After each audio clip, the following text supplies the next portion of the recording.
If I could just have everyone start getting to their seats, please. We're about to start.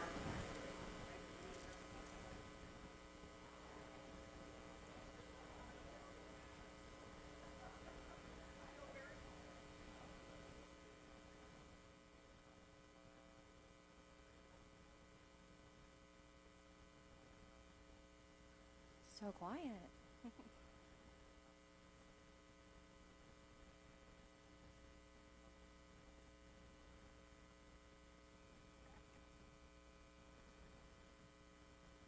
So hopefully you can hear me. They said I didn't have to go to the mic like this.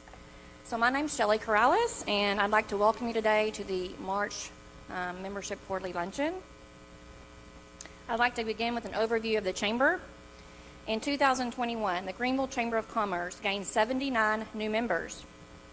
With almost 5,000 followers on Facebook, reaching over 60,000 people.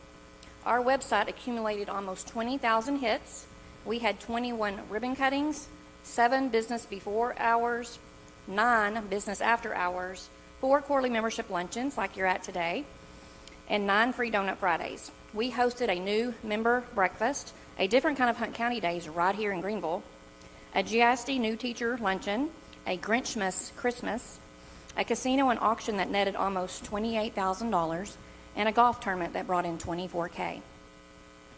Our 2021 Hunt County Leadership class raised over $30,000 and gave back 100% of it to Meals on Wheels with the Hunt County Senior Service Alliance with the Senior Center Resource and Public Transit, Our Hunt County Senior Service Alliance, which many of you in the audience are a member of, raised over $19,000, serviced 263 senior citizens in our community to give back through a warmth drive at Christmas time. We also awarded a cash scholarship to the Rotary Satellite Club of Greenville to end human trafficking through our funds from the casino and auction. So we at the Chamber have been busy. I credit all these statistics, numbers, events, and fundraisers to you, to all of our members, and to a few people. So I'd like to recognize them. Lonnie Schoenfeld is our Director of Membership. Can you stand, Lonnie? Vinay Hudson, our Director of Events.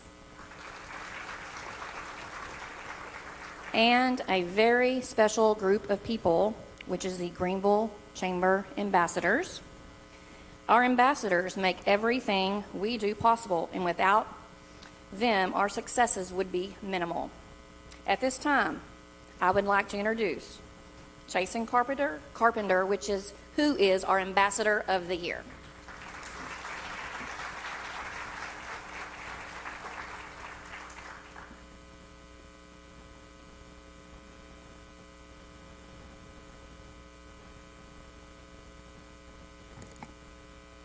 Hello. Hey, I'm Jason Carpenter. That's what they call me. They also call me Jason Carpenter with Latins.com. I am a Chamber Ambassador member, and just recently, I guess I fooled enough people to be Chamber Ambassador of the Year. So that was really cool. Still thank y'all so much. Very honored, seriously, because I've tried very hard in Hunt County specifically to get that feeling, and some of the people I've talked to today I've seen for 3 years, and I've never had the time or chance really just to actually see you as a human, just beyond business, and I'm a member of this community. So just really quickly, thank y'all so much for that. Every time you do that, I really appreciate that. So basically, what is an ambassador? Someone asked me that. It's the mission to support the Chamber by strengthening the membership base through dedicated involvement, innovative thinking, and activities that support membership engagement, recruitment, retention, and membership growth. So all the things you pretty much need of a good business. It's pretty easy. You just show up, you smile, you just try hard like you would anything else, but it's cool because you get to be involved in the community. Clearly, I'm a good example of that because just because I'm a straight shooter right now, I don't have a physical location in Greenville. Me and Mike are going to change that. I'm calling him out, but I am a Greenville Chamber member, and I'm proud to be here, and I'm working hard to change that too, just so I'm not lying to you saying that I'm a local business, because I feel in my heart I'm a local business, so for what that's worth. The Greenville Chamber of Commerce, we're looking for new ambassadors, y'all. We've got some applications out there. I'm going to call a few names here in a second, and they're going to stand up, and then their job is to corner you, and your job is to be cornered, pretty much, and just kind of give into it. So, but yeah, so let me see here. I'm kind of just spitballing with you guys. So I got a little lost. We are looking for business employees as well as retired individuals. You don't even have to have a job. You can just join the ambassador program. Consists of professional chamber member volunteers that serve a public relations for the chamber. This group acts as an extension of the chamber. So we are an extension. When I go out, I work for Latson's. I'm Chase and Carpenter, but I am also ambassador of the year for Greenville, and that sort of thing. So that's kind of that's another job, but it's another thing that you give back. It's really fun working with Shelly, working with Vinay, working with Lonnie. It's been a blast. So I really urge you to do that. Yeah, so we're basically just strengthening memberships, enhancing understanding of what the chamber offers its members. That's changing every day. It's a great way to enhance your business and just to be more active in the community, briefly. But our group meets once a month. We help with chamber ribbon cuttings, events like luncheons, stuff like this, and among other things. We are accepting applications now until March 31st. Do not miss that date. At this time, I would like to introduce the ambassadors that are with us today. Tammy Schaefer with All Times Builders Plus. If you will stand up when I call your name, by the way, sorry. Sheila Ellis with Altrusa International. Tracy Fenton with Britex Bubbles. Holly Wilson with Greenville Parks and Rec. She's doing some fun stuff. Katie Ridge with Cornerstone Insurance. Leanne Bleedso, I'm sorry, kind of the same, sorry Leanne. Leanne Bleedso with Farmers Insurance. Kami Williams with GEUS, G-E-U-S. Julia Winsel with Hunt Regional Healthcare Board. I'll see you at Improv soon, Julia. I'm not lying. Rose Hayden with Hunt Regional Healthcare. Debbie Sickles with Insurance Group of North Texas. Trina Coldiron with Senior Center Resources and Public Transit. Violet Atkins with ServPro. And the newest edition of Hunt Regional Healthcare, Alyssa Davis. All right, well, please look around. I hope you're looking around the whole time. I was probably supposed to have you stand the entire time. Killed that. Remember those names. If you did look and clap for them, hopefully you looked at them. You know what they look like. And basically go find them, and they got an application. And they're saying, hey, sign on to the ambassador group. It's a lot of fun. And we do a lot of fun things. So please, if you do that, thank you for having me. And Shelly, thank you for letting me speak. It was a lot of fun. Thank y'all.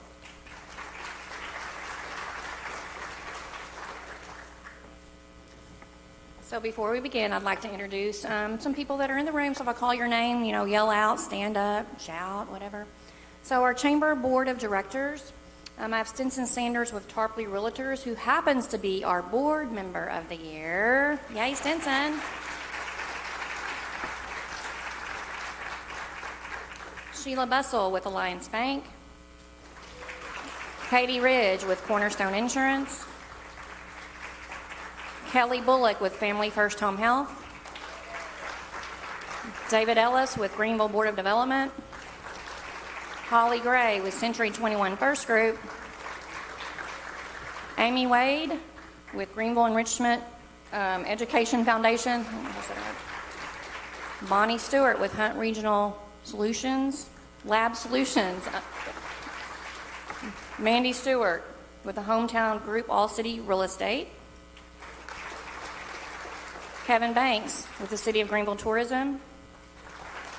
Sharon Booth with Greenville ISD. Lee Bowles with Hunt Regional Healthcare. Greg Sims with Greenville Board of Development. Mayor Jerry Ransom with the City of Greenville. Judge Bobby Stovall, Hunt County Judge. Thank you so much for all your service. Our business investors. that support us in many different ways that are here in the room today. We have our gold investors, Alliance Bank, Family First Home Health, silver investors, American National Bank, Cornerstone Insurance, GEUS, Hunt Regional Healthcare, Money Law Firm, All Tams Builders Plus, and our bronze investor that is here today, RE/MAX 3D Real Estate. Greenville Board of Development is in the house today with Sean Franklin, Holly Gray, David Ellis, John Dixon, Greg Sims. City of Greenville, City Council members, Mayor Jerry Ransom, Al Atkins, Kenneth Freeman, Terry Thomas, and Tim Cruz. City Manager Summer Spurlock, and City Attorney Daniel Ray. GEUS Board Member Karen Bates, and GEUS General Manager Alicia Hooks. GISD Board Members Ann Haynes, Bonnie Stewart, Roger Livingston, Tish Woodruff, and Trina Stafford, and I have Aletha Cruz. And GIS Superintendent Sharon Booth, Hunt Regional Healthcare President and CEO Lee Bowles, Hunt County Tax Assessor Randy Weiniger, Hunt County Attorney Calvin Grogan, Hunt County Judge Bobby Stovall. We also have a special guest here today from Governor Abbott's Office of Economic Development and Tourism, and that is Janie Havel.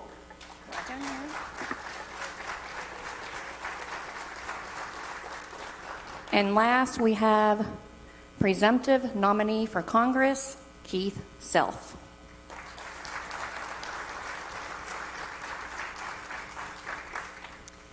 At this time, I'd like to give thanks to Barbara Horan for allowing us to use the Texan, this beautiful venue that we have right here in Greenville, Texas. And so she's going to say a few words.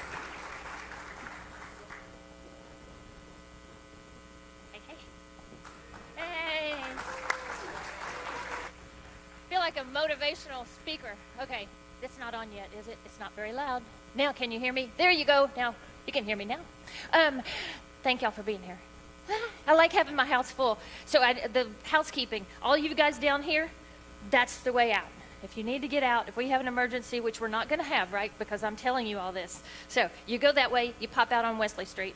Y'all go up that way, in the middle, you go back out the way you came. Okay, and, okay, phone's in the wrong pocket. Was going to tell you, some of y'all have talked about my ticket prices. It's too expensive here. But I double booked myself here in November, which meant I booked the other one at the GMA. So I have cheap prices over there. I do shows. Tonight we're having ice skating at the GMA. Is that not ice skating in Greenville, Texas? So it's not going to hurt the stage. It never hurt my stage. So we've had them here 3 times, and this will be just another time. It'll be a lot of fun over there. We've got a whole bunch of people coming. It's very exciting. We have a dinner party once a month. We have the best deal in town. Pay us $5, buy one fancy drink, and you get a drink all month long, every day. You can come by and have a free drink for $5. I think that's all.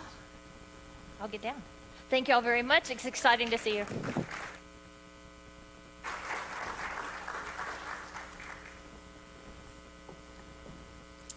At this time, we're going to hear from 2 of our partners that are sponsoring our luncheon today. Our first is our table sponsor, which is Hunt Regional Healthcare, and Lee Bowles is coming to the stage, President and CEO, and this is his first time to speak at a luncheon.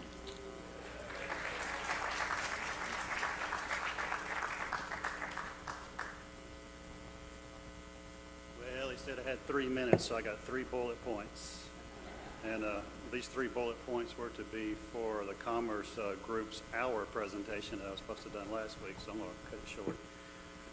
Nice crowd. I appreciate everybody being here. Try to do this on Thursday so I don't wear ties on Friday normally, so that's the worst part of the day. Like I said, I'm Lee Bowles. I'm new CEO at the hospital. Been there since November 1st, 4 months and 4 days. Yes, counting a little bit. Prior to that, I was there for 6 years as a CFO. Prior to that, I was doing interim CFO work all over the place.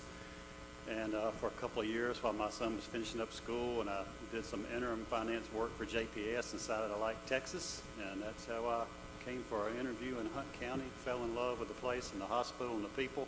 That's how I got here. Prior to that, my whole career has been in hospital finance since 6 months before I ever graduated from college, going to work at my hometown hospital in Mount Airy, North Carolina. So I did some work with Emory, an academic setting as a CFO. I was with the Baptist system in Birmingham.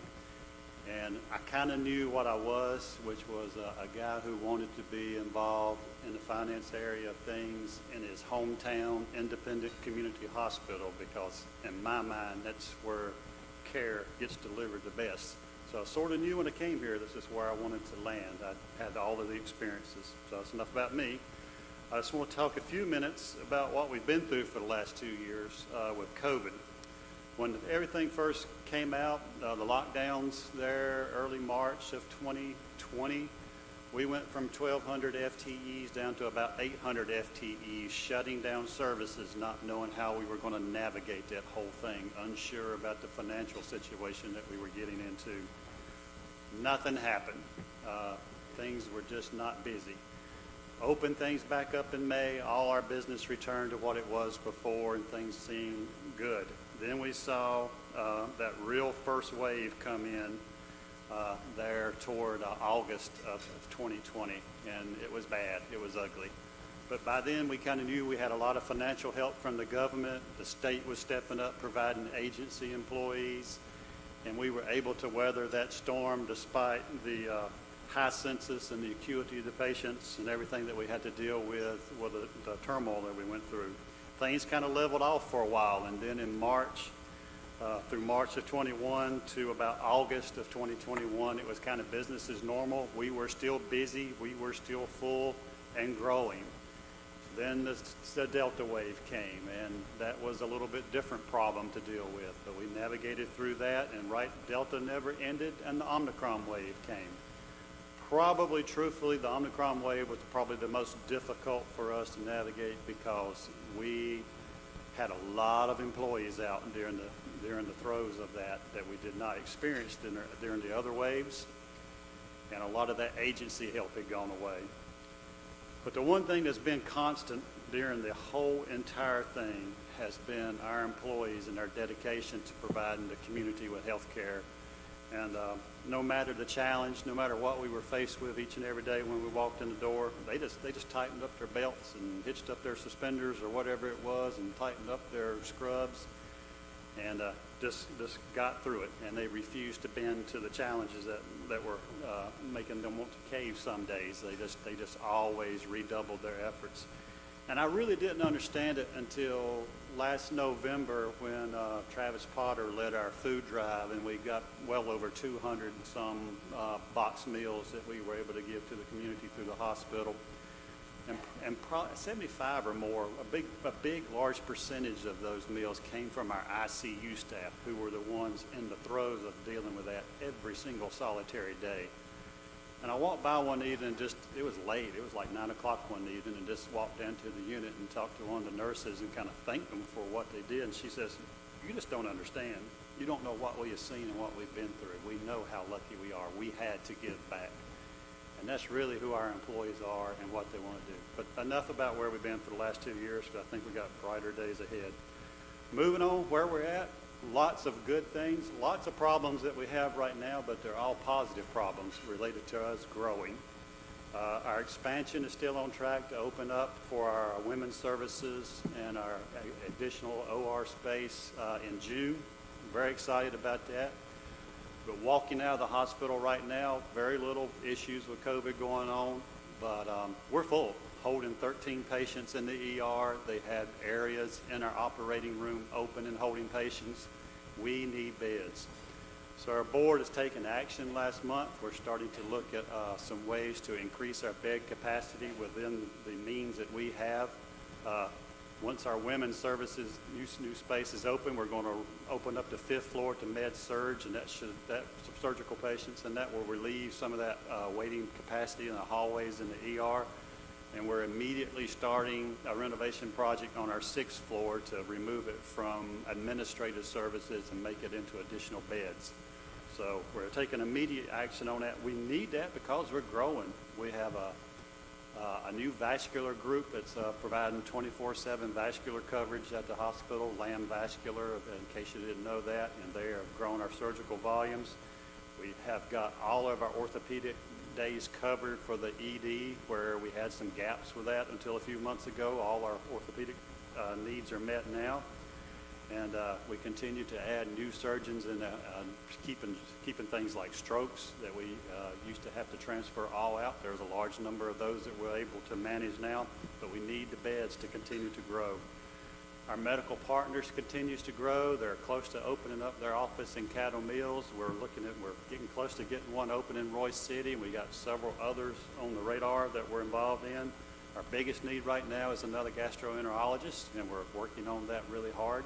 So all those are good things, but as we do those things, I don't have beds. So that's my biggest problem right now, is finding room at the end. You know, all during Christmas, I kept telling if baby Jesus showed up at our hospital, we wouldn't have any room for him either. So it's good things, but it's just challenging things, and our board has all stepped up with us, and our administration, and we're trying to get to where we need to be for the community. So this just my 3-minute speech made into 7. So.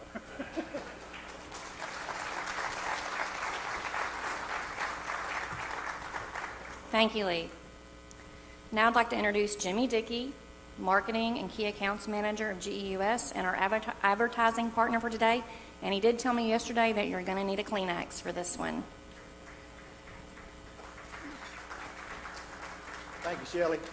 On behalf of GEUS, we'd just like to thank y'all for allowing us to serve this community for the last 130 years on the electricity and just over 20 years on the high-speed internet. We're fixing to play a video. I hope y'all enjoy it. It's a video that's very special to us, and I hope you enjoy it.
At this time, we are going to begin our program, which is what you came for to listen to. And our first speaker is going to be Judge Bobby Stovall with the state of the county.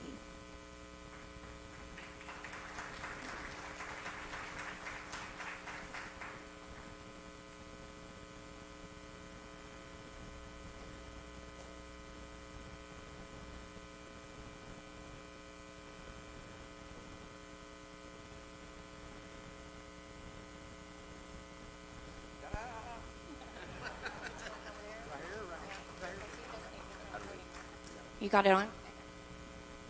Thank you, Shelley. Thank you for everybody being here today. To let you know what the special treatment I'm receiving today is. February 15th, I had double knee replacement. So that's 2 weeks and 3 days ago, and I'm able to up and be walking on my own, which is, to me, is a medical miracle that we have the technology today that we have. It's a pleasure to be here. I want to thank Shelley and all her staff at the Chamber for all the things that they've done to put this together, and for all the sponsors and all the people involved in making it happen. And I'm glad to see our Congressman-elect self here. He's a fellow county judge, 12 years in Collin County, I believe, correct, and glad to have you today. I want to talk today about, the state of the county. And preface it, I'm starting my 4th year as a county judge, your county judge. And it's been quite a ride for me. The first few weeks I was in office, we had to abandon the jail and move all the inmates to other facilities because we had a gas leak. And then a few weeks later, months later, we had I'll call it a tornado came through downtown Greenville. I think the Weather Bureau said it was a high wind, direct wind. Looked like a tornado to me. I was in the courthouse that day, and all the lights went off, and it was after 5. It was 5:15, 5:30. So I just decided I'd get just time to go home. So I started down, and by the time I got downstairs to the door to exit, the rain was blowing parallel to the street. And I said, I think I'm going to wait. And shortly after that, other people who were still at the courthouse came in, and we all got to looking, and before long we started seeing debris fly down the street, parallel to the street. And we decided we better go get in the stairwell and get safe because we didn't know what was going to happen. So to me, it was a lot more than just a straight line wind. But I can't, there's a great presentation of GEUS a minute ago. I can't thank them enough. Alicia and her staff have been fabulous to the county.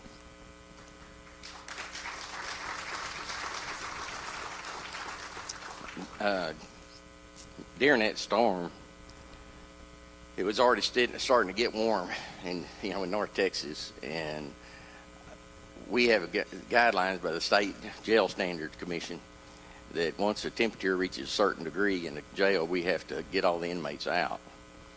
And our jail was down. And having been through it a month or two before, we didn't want to go through that again. And thankfully, they got us back up. Thank you, Alicia, and all your people. The second year I was in office, of course, 2020 COVID starts.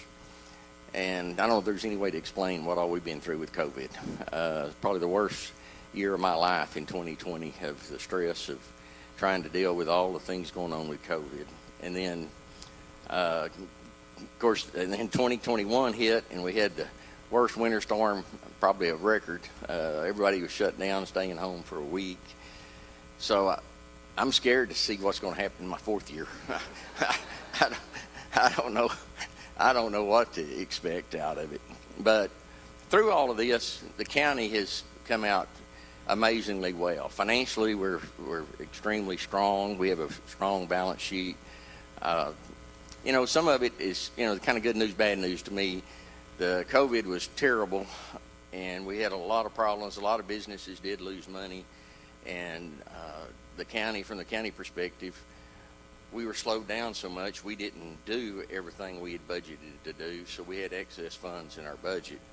So the following year, the last 2 years, we have lowered our tax rate down to the no new revenue rate each of the years to help with the taxpayers. And we used the money that we'd gotten the year before we couldn't spend, and we keep moving it forward to the next year to cover any shortfalls. So we don't want to double dip and double tax everybody. So the court's been unanimous in that, of trying to be as efficient as we can with the taxpayers' money, and we plan to do it. Looks like probably again this year we'll probably be in the same situation. We'll be able to lower the tax rate again and move money forward, because we still got projects that we can't get. And the big deal is, you know, I got in office, our vehicles were averaging 18 and a half years old, and we got on a program to start trying to replace them, and then COVID hits about in the middle of it, and of course we can't get vehicles now. So money we budgeted to purchase vehicles and all has not been spent, so we've had that money carry over, which eventually will have to be spent. Of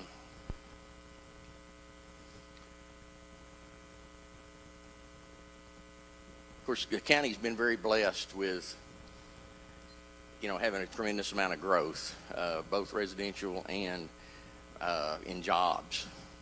Our jobs have been tremendous. Our employment rate has stayed small, and the Board of Development here has done a great job of recruiting some new industry. In commerce has recruited 2 new industries in commerce, which they desperately needed. They have backfilled 2 buildings, and neither one of those are totally up and operational yet, I don't believe, but they're getting close, and that's a big deal for commerce.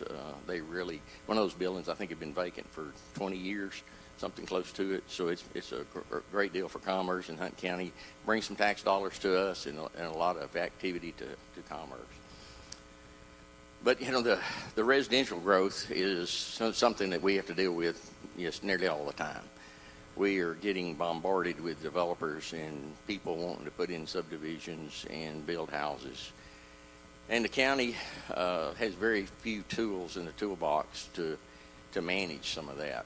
But what we've been doing is trying to manage it the best we can. And I'll go through some of this in just a minute. But I want everybody to understand that, you know, what we're getting hit with is all these MUDs.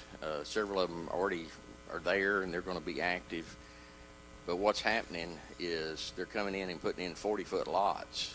They're trying to hit the market of what will sell, or how much money, you know, the purchase price point will be. And it's pretty frightening. Some of these we got one we've been talking to that's planning on like 3,000 houses and 40-foot lots out in the county, where we're going to have the sheriff's department to respond to emergencies and volunteer firefighters, and that scares me to death. That we with our public safety, how we're going to be able to serve that. And if we continue to get more of those, it's going to be a great burden on this county of what we're going to do to be able to accommodate that growth. And kind of I hope we avoid some of the problems, but our neighbor to the south, Kaufman County, has reached out to us in the last month and asked us to open up our juvenile center, and which we've told them we would with assistance from them. Doesn't look like it's probably going to work out now. But the problem is there are no beds in the state for our juvenile kids. And Kaufman, through some of these developments and these small lots, have attracted some citizens that they're not real happy with, and attracted people that they don't want to attract to their county. And they had 20 juveniles with felony charges on them that they couldn't get them into a facility, so they had to leave them on the streets. And that's scary. And a lot of that's because the state is, because of COVID, the state has quit taking the juveniles when they're sent to the state for confinement. They won't take them. They say they don't have the room, they don't have the people, so y'all keep them. So that has backed up the whole system to where all of the local juvenile centers are full, and they can't get rid of the ones that they need to keep processing it through. So we're fortunate, Hunt County only has 5 people in the juvenile system right now. 2 of them were housing in Lubbock. That's as close as we could find a bed for them. So that's expensive for the county, and it's not going to get any better until the state, you know, steps up and does some things. So what the county's looking at and trying to do is to manage our growth. So if you'll, well, let me back up on that. That's fine. Leave it there. I got out of order on it. But one of the things caused by this growth is the redistricting.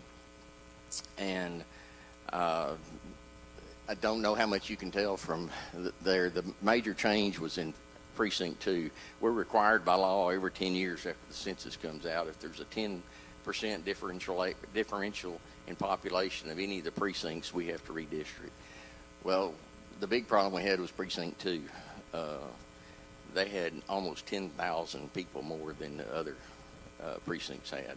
So we had to take roughly 2,500 and give them to 1, 4, and 3. Well, the problem you can see, the blue is 2 and the green is 4. Well, they never have touched. So we couldn't give 2,300 or 2,500 people to Precinct 4 because they didn't have them to give. So we had to go up to Wolf City and take it out of the northwest corner and got most of all of Wolf City and some of Wolf City ETJ area and got the number of that we needed for Precinct 4. But then that bumped Precinct 1 to needing to get 5,000 new residents. So it originally, the last 10 years, the dividing line had been 380. And we moved it south down to 3211, and as it projected west to the county line to get some of it, and then everything that had been in Precinct 2 in Greenville, pretty much Precinct 1 took that. So Precinct 2 now has very little or nothing in Greenville proper. And then 3, we've got some more out of Greenville that had been in 2 and put it into 3. So that will be the new districts for the precincts, which also I think follows the hospital board of trustees, how they determine their geographic areas. Next slide. And this map is the redistricting. Because of the numbers, we had to create new voting boxes and move box. We had to reassign them because of the voting boxes all have to be able to vote for the same people. And again, in 2, we had to add 2 new boxes because we couldn't have over 5,000 voters in one box, and I think one we had 8,500 in it. So we had to create some new boxes. So if you voted this last go around, you probably may have had a different box number that you were voting in from before. There'll be several people that had that occurrence, especially in 1 and 2 and a little bit in 4. Next slide. Now to talk about what we're doing to meet the challenges of the growth in Hunt County. We look first to make sure that as the growth comes, we'll be able to handle it. Of course, Judge Horn in 2010 created a steering committee led by Dee Hilton, they've done a fabulous job the last 12 years, and they approved, and yeah, thank you. So this was a thoroughfare plan that they approved in 2000, the county approved in 2012, which the red lines, those are all of the major state highways, and the blue lines are I think most of the farm to market roads. And that thoroughfare plan, all it dealt with was just state maintained highways. And in doing that, they discovered that what the county need looking forward is our transportation. You don't have to go very far except to Rockwall and find out what the problems are if you don't plan ahead and get ahead of the game. And so we've been, the steering committee has done a great job, and citizens approved a $24 million bond package in 2015, I believe it was, and I think the first bonds were issued in 17.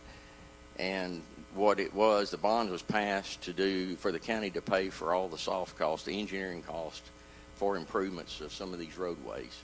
So the county's been funding the engineer, which gets them to basically a shovel-ready position, which gets us way up the ladder to get funding.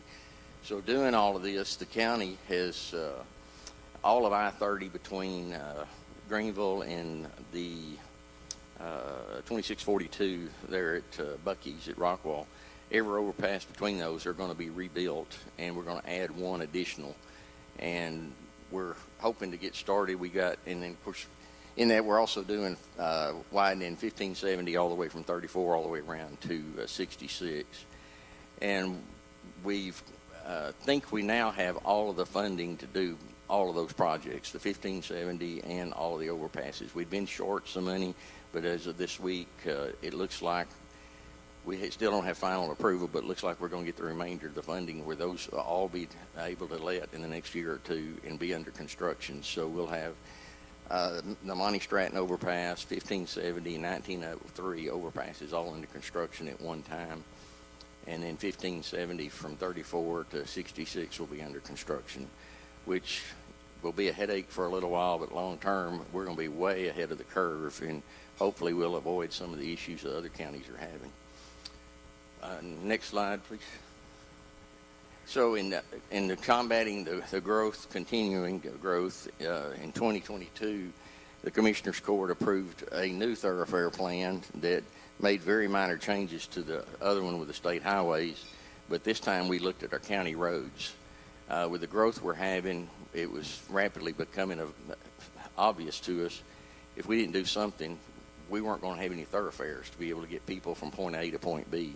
So we spent several months and used Freese and Nichols engineering firm to help us as a consultant to develop a thoroughfare plan. Most of it you see up there are lines on paper. Some of them are existing roads, but a lot of them are lines on paper. But the beauty of having a thoroughfare plan, the developers now have to match it. If they come in to develop it, and we have a right-of-way plan, a thoroughfare plan, and we've got a thoroughfare plan through their subdivision, they have to provide the right-of-way to make that happen. Now, it's a line on paper. If we need to adjust it a little bit, north, south, east, west, we can do that as time progresses. And this will be a living document, and as we grow, some of these demands will change. And most all of the changes that you see and a lot of the line work is, of course, in Precinct 2, where we're getting a lot of the growth. But one thing that we realized in the study that I don't know that I'd ever paid attention to it before, but up on the north side of the county, the red line, it runs all the way east and west across. There is no connector right now east and west across the north part of the county. And we felt like it's tremendously important that we get that done. That will line up with another major road coming out of Collin County. So that will help get people across our county without having to maybe come back down to 380 or I-30. And it's very, very important, and that may be one that gets done fairly rapidly because, as everybody knows, Lake Ray Hubbard's Lake Ralph Hall is being built outside of Ladonia. And then you got the Boat Ark Lake up by Bonham and between Bonham and Paris. So we're thinking there's going to be a lot of traffic coming across our county trying to get to those recreational areas. So we took that in consideration in this plan. The next slide. The other thing that we've done is the county has very limited ability to regulate land use. And our subdivision rules where we can only do what the county or what the state allows us to do. The cities have the luxury, they can do anything that's not prohibited by law. The county can only do those things given to us by law. And the state has never given counties a lot of authority with subdivisions. But our rules had not been looked at in a couple of decades, and so we took a deep dive. We made sure we got every tool in the toolbox we can get that we're allowed to have to be able to control the growth as much as we can, particularly with our streets, the width of streets, width of pavement, width of right-of-way, and with having a thoroughfare plan. The beauty of the thoroughfare plan, if we don't have a thoroughfare plan, we could only ask a developer for a 60-foot right-of-way. With the thoroughfare plan, they have to match our thoroughfare plan. So if we have a 120-foot right-of-way, they have to give us a 120-foot right-of-way. So that's a great blessing. So in the last 18 months, we've gotten the subdivision rules done, and as well as the new thoroughfare plan done. Next slide. Oh, I missed one. Can you back up one?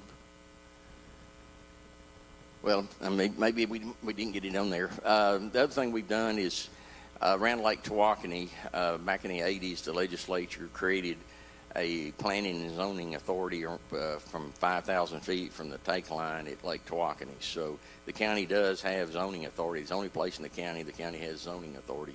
Those rules were written right after that law was passed. They had no fee basis in them. There was really not any. They were very sketchy at best. So we're in the process right now of having those subdivision rules rewritten, and also doing a new land use plan for that area. I think that's going to be a big help for South Hunt County. They're experiencing quite a bit of growth too, and particularly around the lake. We're starting to see people tear down old cabins on the water and make mansions around Lake Tawakoni. So as that growth continues, we want to make sure we do everything we can to protect the property values of those that are coming to invest in our county. Okay, so that wraps up what I was talking about as far as what we're doing, trying to manage the growth for the county. And the next slide, it starts the biggest problem we have in Hunt County, the biggest challenge, and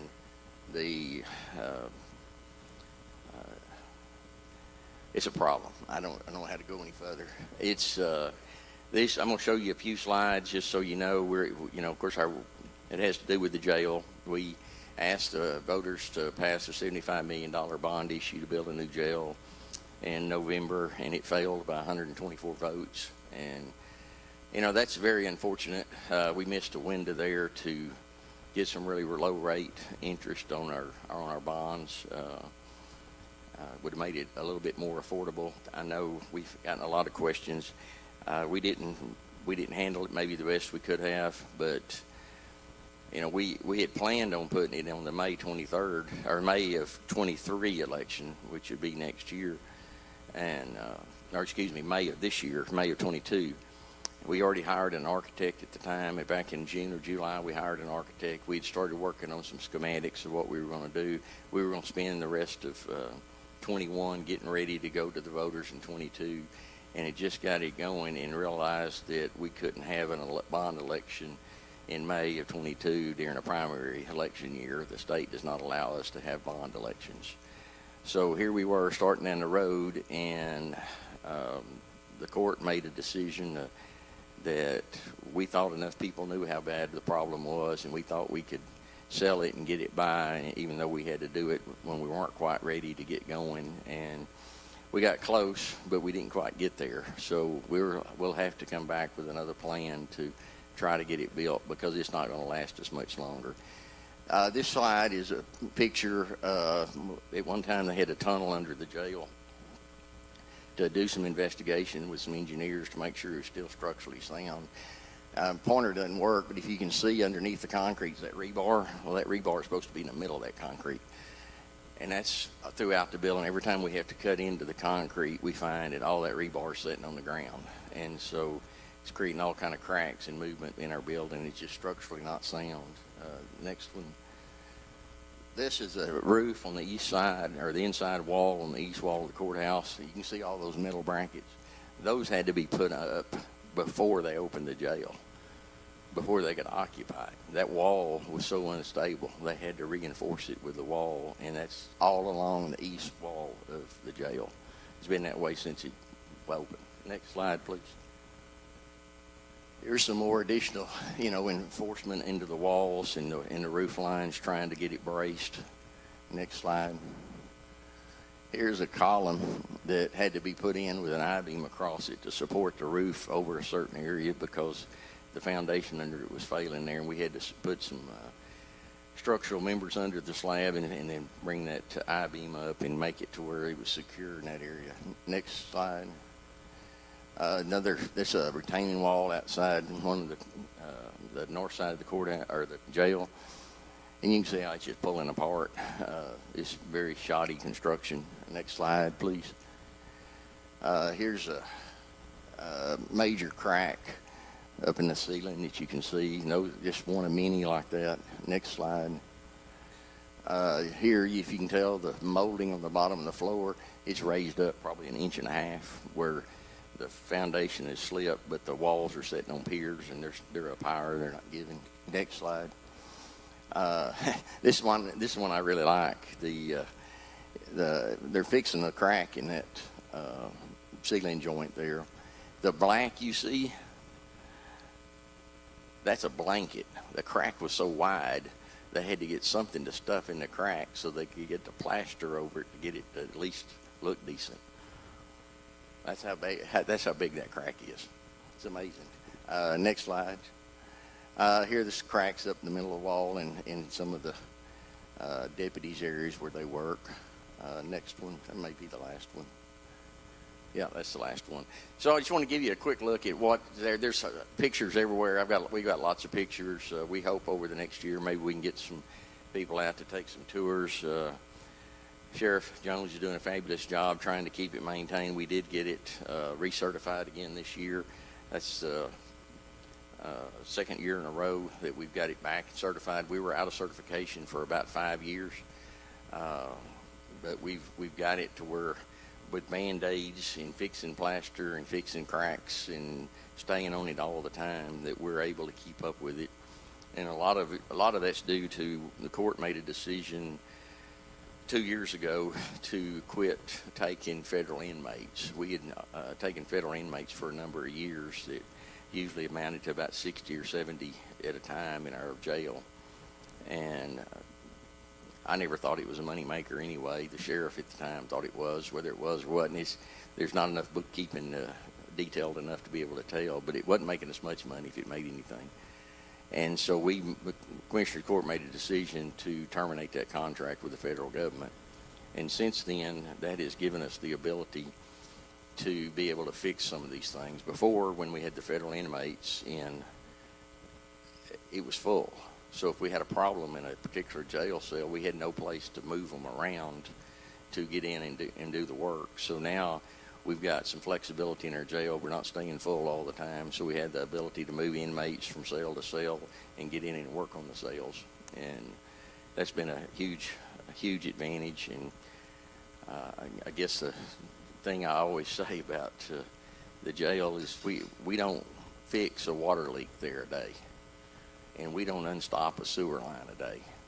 We unstop many sewer stoppages and many water leaks every day. The movement of the slab, we've had to jackhammer the floor to fix sewer tile pipe underneath the foundation, and where it's pulled apart, it's a mess. So I'm going to leave it there. If we got time for questions, Shelley, or do what? Okay. I guess I will. I was planning on leaving, but I will hang around. Thank you.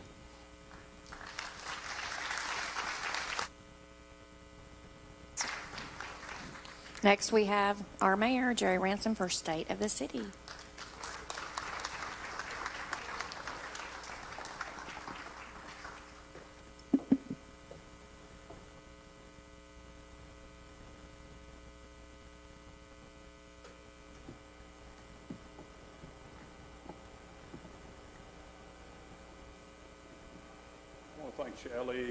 I want to thank Shelley and her staff and the Chamber of Commerce for hosting this event at really the beautiful Texan Theater. Thank you all very much. I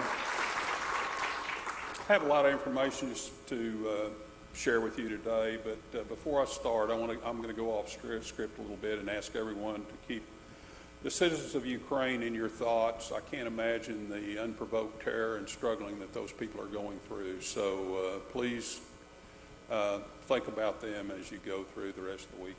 Thank you much. First slide we have.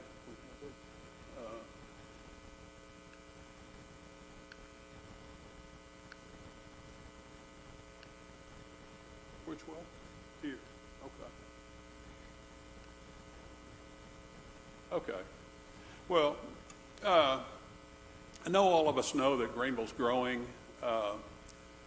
These are some of the reasons that, just in talking to developers and realtors and business prospects and that sort of thing, these are some of the things that come up and the reason that Greenville is growing and growing so fast. And I'm going to talk about these individually, but this is just kind of a collage of when you talk to people about why they want to move to Greenville, it may be one of these reasons, one or two of these reasons, etc. So where do I have to point this? I'm sorry. There?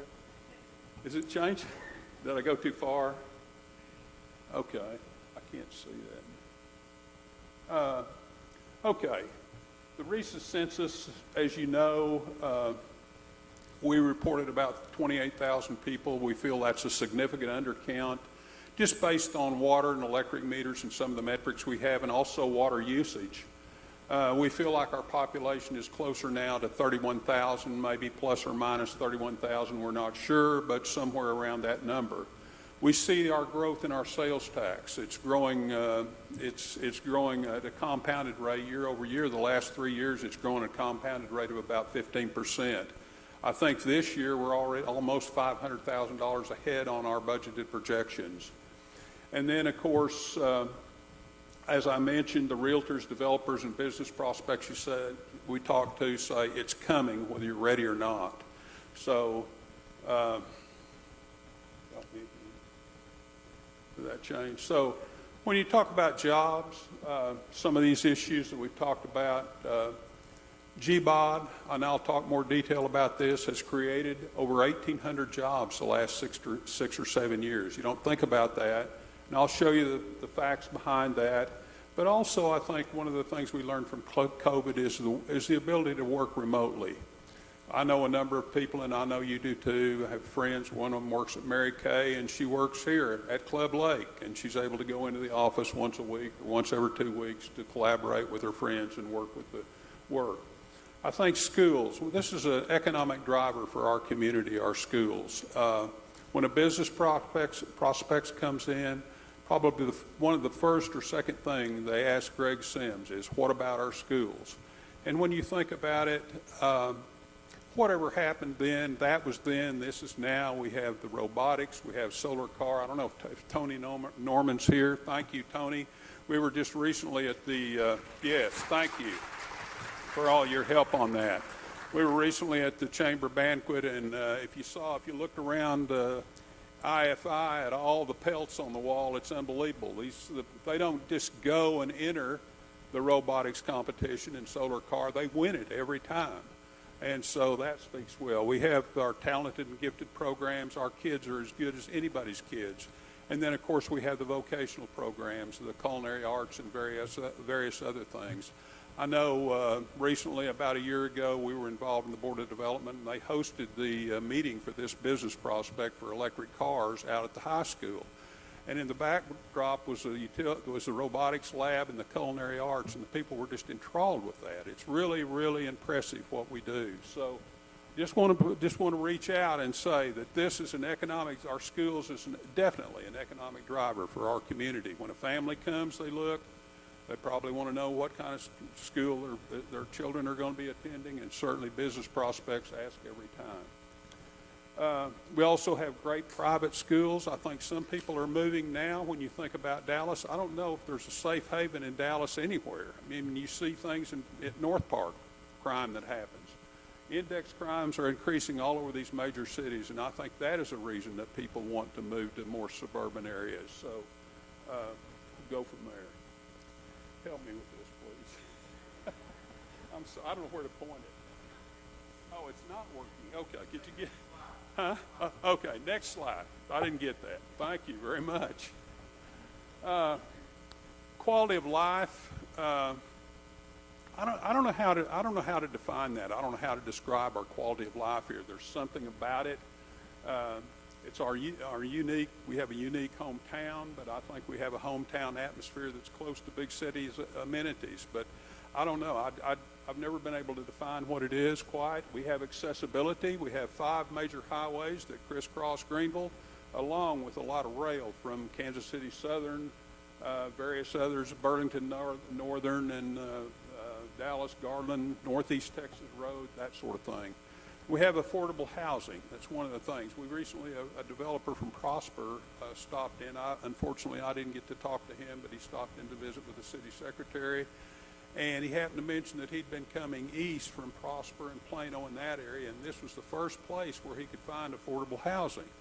I think if you look up Realtor.com, our median price on a home is about $240,000, maybe a little less. In Plano, McKinney, those areas, it starts at high 360s, 370s, going to 470 or 475. So we have something here, the affordable housing that we offer, and I want to talk about that just a little bit. So next slide, please. Last year, maybe surprise you, we built 535 new homes in 2021. And I'm not just talking about the very beautiful, beautiful subdivisions that the Ellis family's done, Altera's done, and that sort of thing. There's been a lot of citywide redevelopment, and you can go to, for example, just go to the City Hall and go west on Washington Street and look at some of the beautiful homes and duplexes and some of the redeveloped homes, remodeled homes that have been done there. It's really, really impressive. Sale and Polk, the neighborhood just southeast of Old Graham Park. There's a really nice neighborhood there if you haven't seen that. And then, of course, on Wellington Street, there's about 35 homes there that are being developed.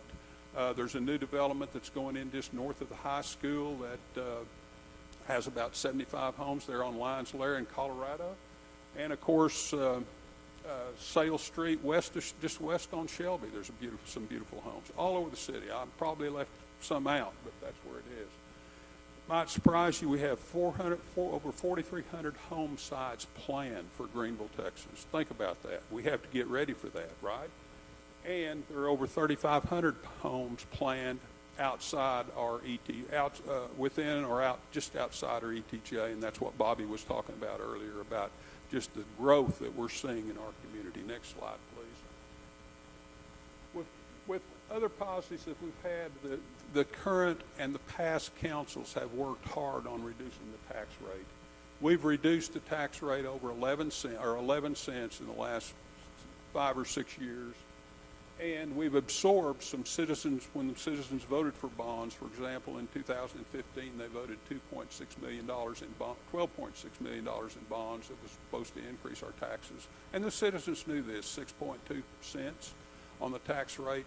The city council and the city absorbed that tax rate. So in addition to reducing the tax rate 11 cents, we've by just absorbing these increases mostly for roads. There were roads for part of Wellington Street and Sale and can't even think. I've got it in my slide. I'll tell you. But we've also absorbed almost 10 cents in tax rates over that time. So in effect, we've reduced the tax rate, what it could have been, almost 20 cents in the last 5 or 6 years.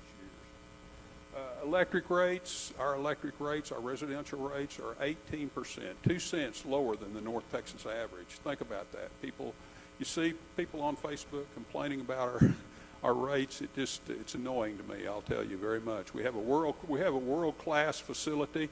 My goodness, look at this video. I was almost emotional about that. That's a great job, GEUS, on that. Jimmy, on that. Really was super job. And during the Winter Storm Uri, I'll talk about that a little more, but the governor and there were utility directors across the state that commended GEUS for their handling of that winter storm. Think about that. The governor said, GEUS, I think his exact words, I don't know what's going on in Greenville, Texas, but GEUS is doing a good job. Our water quality, you've heard about HP Hood, I'm sure. HP is a dairy products manufacturer, and they tested our water 38 times before they decided they would come here. So that speaks, I think, very well to our water quality. We've got some catching up to do with regard to water, and I'll talk about that in a minute. And then I think we always discount our general aviation opportunities at Majors Field. It's just amazing. It's a treasure out there, what we have, both with general aviation and also what L3 does at that airport. So those are all positives. There are other positives if you'd go to the next slide, please. We have all these events, and and all of you know about all these events, but I want to highlight the Hunt County Festival of Arts that's coming up the 6th and 7th. I was talking to Kevin. I don't know where he is now, but we were talking about that, and he's almost got all the sponsors for it, and it's going to be a great event. So plan on participating in that. Our library just received a 2021 Achievement of Excellence Award. I think there are 580 libraries in our community, and there were only 51 in the state that received that award.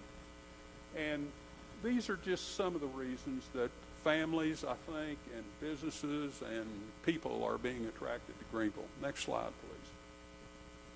One of the things that all of us know, I guess, if you've been in business, if you had a family, for example, that a family or a business or a city of Greenville, is that as you grow, growth consumes cash. I know some people get tired of me saying that, right?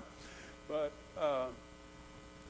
in addition to that, besides the growth we're experiencing, we have a lot of infrastructure that hasn't been maintained. And that's not just Greenville. There are a lot of cities around the state that haven't maintained their infrastructure. And we haven't always built infrastructure that lasts. So, and I'm talking about streets, underlying utilities that we don't see. Everybody sees the potholes in the streets and the underlying utilities, but we don't see. We have facilities and we have staff.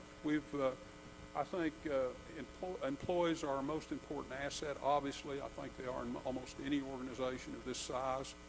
And I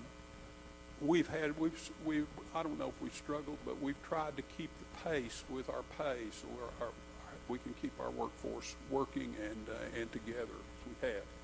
So it's a challenge to balance the growth that we're seeing and maintain this infrastructure. And fortunately, history has provided us a great opportunity with interest rates and the opportunity to kind of catch up on our infrastructure. So I want to talk about that and some of the projects that we're working on. Next slide, please.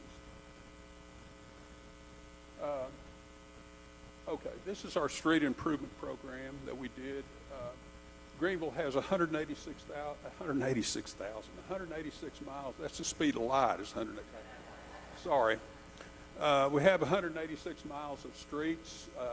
For a number of years, we had a pay-as-you-go approach to street repair. We had, I'll say we started at, say, $1 million a year when I got on the council, and the council kind of agreed, although you couldn't do it, to increase that $200,000 a year every year, and we were able to maintain by doing that roughly 15 to 20 streets a year every year. And eventually, when we got to $2 million, we realized that the cost of infrastructure, the cost of repair streets was kind of outrunning our ability to make a difference. And so somebody, and I think it was Brent Money, I don't know if he served on the council at this time, suggested that we might be able to take this $2 million that we're spending and amortize a much bigger bond and freeze our infrastructure costs at that time. And so the past mayor, appointed a transportation committee to look at that, comprised myself and Al Atkins and Kristen Washington. And we recommended and the council approved a $50 million bond for street improvements that we could do and we could amortize without increasing taxes. So the idea was to take this $2 million that we're spending on street improvements every year and use that to amortize a much bigger bond and try to get all those repairs done in a couple of years and freeze, in effect, freeze those costs because infrastructure costs aren't going down. So next slide, please. So the citizens approved a $50 million bond in this past May, and we sold the bonds in September, and this is the point I want to make, and we weren't funded for those bonds until October. So the work really couldn't start. People have asked, what happened to the street bond? Why aren't we doing streets? Really couldn't start until we got the money in October. And we'd really planned to complete all of that work over a period of 3.5 years. And the city council asked the city manager if we could expedite that and get it all done in a couple of years. And so we froze infrastructure costs with unit price contracts of over about 400 items. You think about asphalt and concrete and piping and all those things, but there are about 400 items that we froze the cost on so that we could do this project. And so that's kind of where we are, and we're in the process of working through those. And I've got a report on the number of garden variety potholes and utility cuts and mill and overlay we've done. Some of the streets, some of the reason you don't see things on streets, major connectors or even side streets, is that the underlying utilities are not up to standard. Then we have to redesign the entire street, replace the utilities underneath before we go in and mill and overlay or use concrete. We're using mostly concrete streets with this. So anyway, Some of the things I want to mention too are just, and we've outsourced most of this business with contractors so that we can get it done. Our city staff obviously couldn't get it all done in that period of time, so that's what we've done. I want to talk about street bonds. I mentioned those. So in the past, we did around $12.6 million in 2015, which was Wellington and portions of Stonewall. These are some of the street bonds. $15 million for Stonewall and Sale Street, which is now nearing completion. I think they're just about complete with that. And then $4.5 million for the Roy Warren extension. Some of you know that, as I do, as Old Dent Road.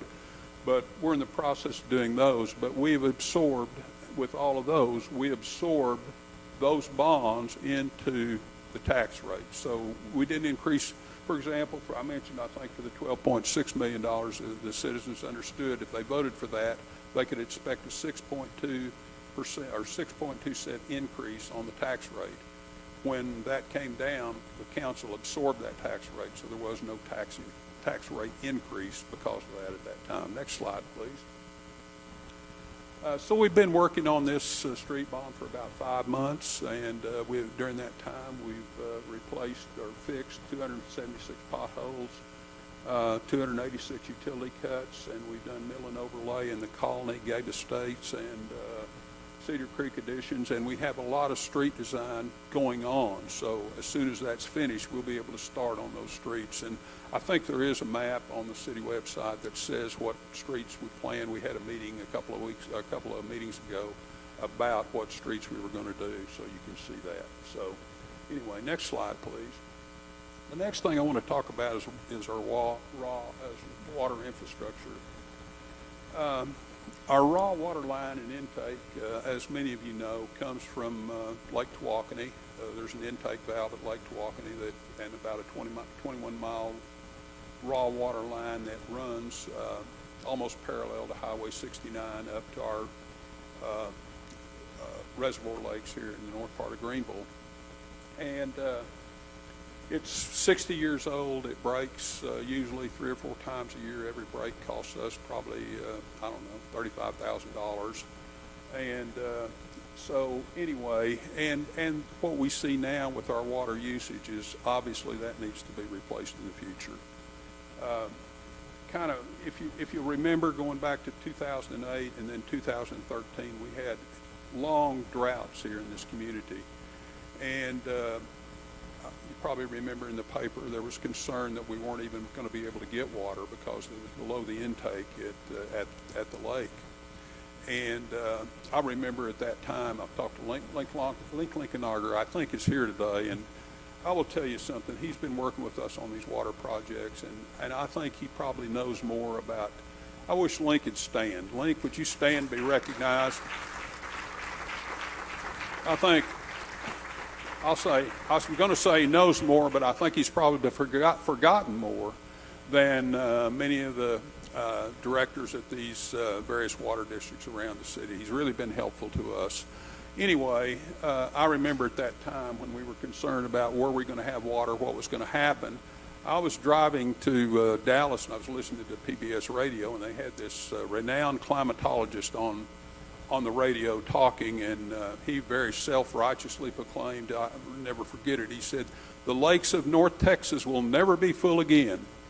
And we should all be happy he said that, because in about 3 days it started raining, and it was overflowing Lake Tawakoni in about a week. So anyway, Link remembers that too. He was on his way to a board meeting at SRA, and it rained so hard in East Texas that he had to get off the road. So anyway, so much for experts. Anyway, what we're going to do with this is we're extending the intake into a deeper channel. There's a channel out in the lake, actually, that's almost 35 feet deep. We're going to extend that, and we're going to replace that with a 36-inch, replace the current water line with a 36-inch fusible pipe that will accommodate 26 million gallons a day. So with that, we should be set for raw water in the future. We use a lot of raw water. We use raw water. I can tell you that Hood, for example, HP Hood is going to use 1 million gallons of water a day. So you think about that. So our water requirements are going up. estimated cost of that project is about $40 million. Next slide, please. All of us know water is liquid gold. Greenville now currently is kind of a regional water supplier. We have contracts with Cattle Mills and Shady Grove. We have a number of other entities around Greenville who are asking us for water. So we're going to continue to pursue these regional water opportunities, and may look at water even maybe as a profit center for Greenville in the future. We have enough water from Lake Tawakoni. We're currently contracted for 19 million gallons. Link feels like we can get more. We're going to try to increase our water treatment facility to 24 million gallons a day at some point.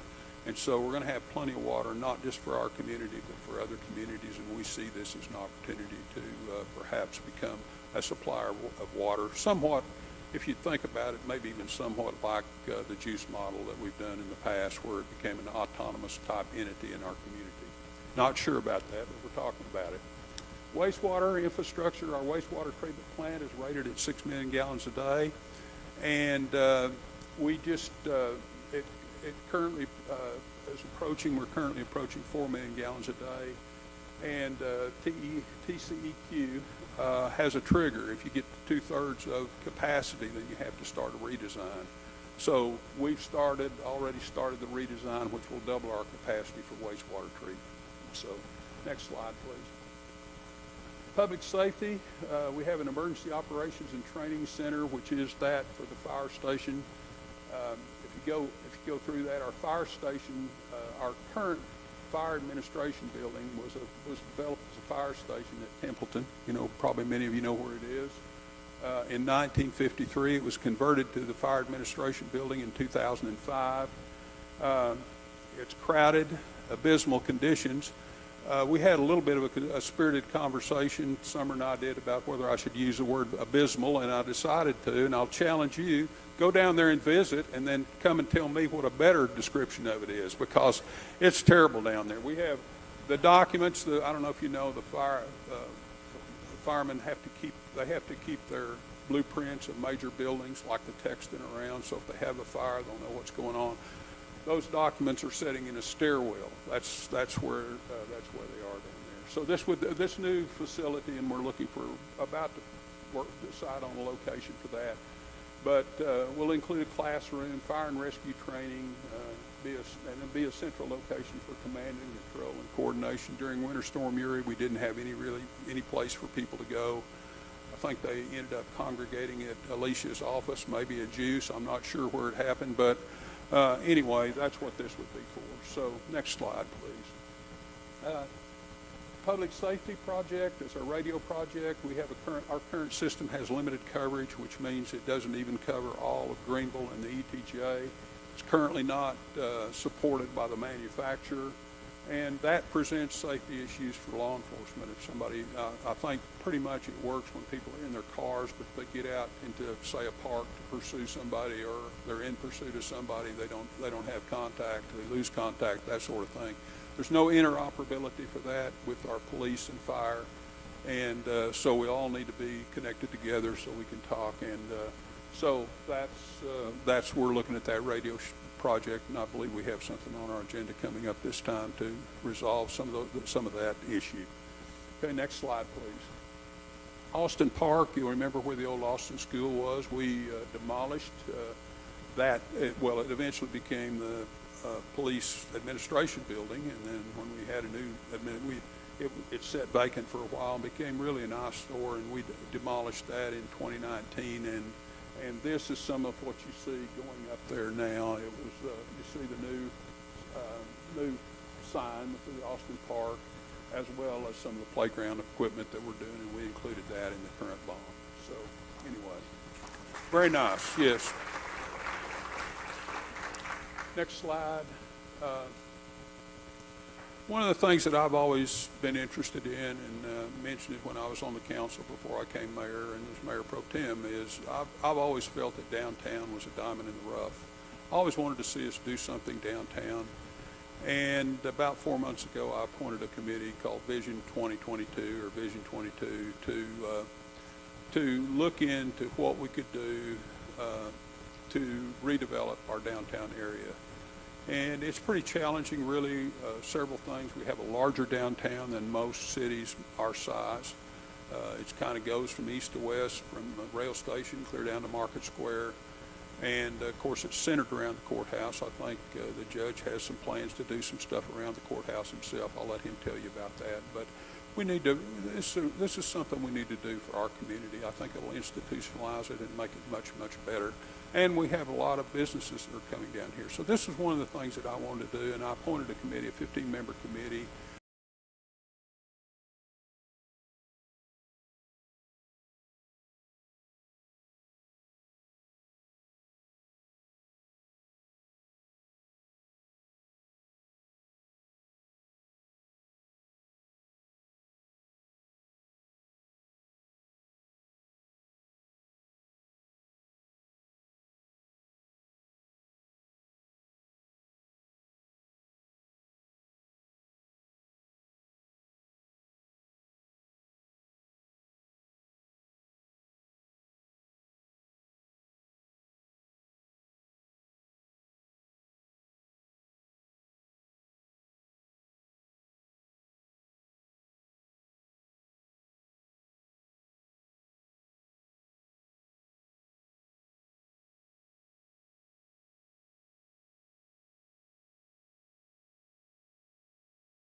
years, I had to focus on something that was very narrow, the information was very, Summer has to focus on 5 or 6 or 8 different things with equivalent type depth and all those things, and she's so good at it.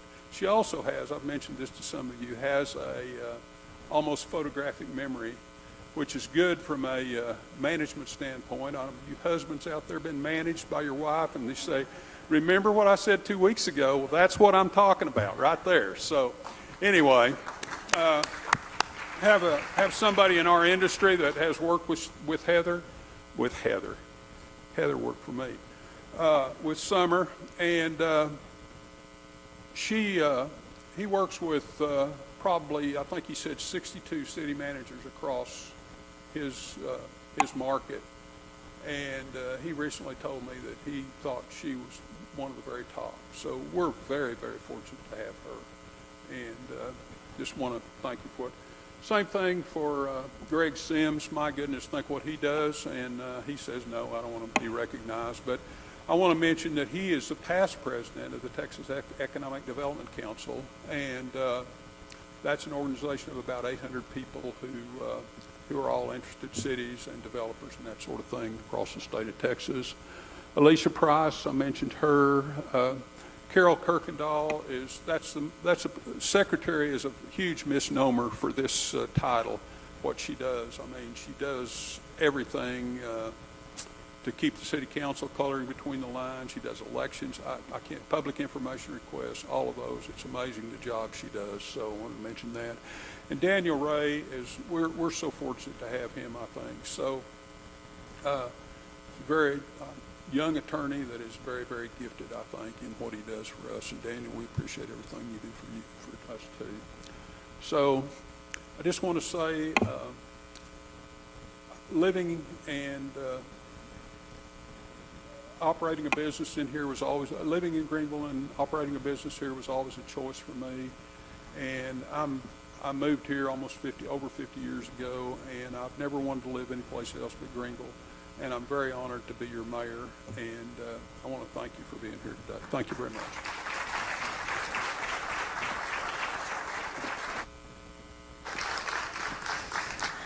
I want to thank Bobby and Jerry. We do not have time for questions, but if you want to come up here and ask them, they'll stick around so you can come up and ask them. I just want to let you know just a few things before you go. Some upcoming events that we're having on March 17th, St. Patrick's Day. We are having our business after hours at the Ashley Home Store, so hopefully you can stop by there. And then we have our Hunt County Appraisal District Chief Appraiser Brent South here. You want to wave? He's doing an event at the GMA on March 22nd about your upcoming appraisal notices, so y'all attend that. And then we have several ribbon cuttings that are coming up, and you can find those locations, dates, and times on our chamber website at greenvillechamber.com. Don't forget to ask an ambassador if you want to be an ambassador. They are here in the house. They have applications for you. We are looking for ambassadors. So thank you for coming, and have an amazing day.